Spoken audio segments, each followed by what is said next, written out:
আসসালামু আলাইকুম। আবার চলে আসলাম আপনাদের মাঝে গার্মেন্টসে বিষয়ে কথা বলতে। যাই হোক, আপনাদেরকে কিছু ওয়ার্কার আছে যারা নতুন 2 বছর 1 বছর কাজ শিখছে, ভালো কাজ করতে পারে। তারা একটা অফিস থেকে কাজ শিখা অন্য অফিসে আর একটা অফিসে যায়া তারা ইন্টারভিউ দেওয়া বা চাকরি নেয়। চাকরি নেওয়ার পর তারা কি করে, যে তার সিনিয়র যারা আছে, সেও ধরেন সিনিয়র, সেও 120 কাজ করে, বা যে নতুন অন্য অফিসে 2 বছর 1 বছর কাজ শিখে আসে সে ওই অফিসে ঢুকছে, তেও 120 কাজ করে। সে চিন্তা করে কি, যে আমি 120 করি, বা আমার সিনিয়র পাশের অপারেটর সেও 120 করে, তার বেতন বেশি, আমার বেতন এত কম কেন?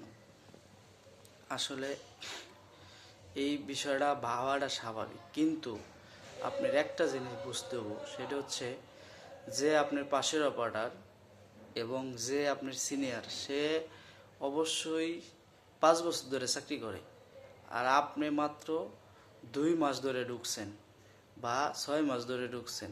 আপনি তার সাথে তুলনা করতেছেন, আপনার বেতনও বাড়বে রে ভাই, কিন্তু আপনার একটু ধৈর্য ধরতে হবে। তারপরে আপনাকে কোম্পানিকে বুঝাইতে হবে যে আমি আসলে বেতন তার সমান পাওয়ার যোগ্য, সেরকমভাবে কাজ করতে হবে। শুধু আপনি কাজ পারলেন, কোয়ালিটি ভালো হইল না, বা ব্যবহার ভালো হলো না, বা কার সাথে কি ব্যবহার করতে হবে, আপনি কাজ 120 করেন, সিনিয়র জুনিয়র মানতেছেন না, আসলে এইভাবে করলে গার্মেন্টস কিছুতেই চলে না। গার্মেন্টসে একটা নিয়ম নীতি আছে, আপনি ওইভাবে চলতে হবে।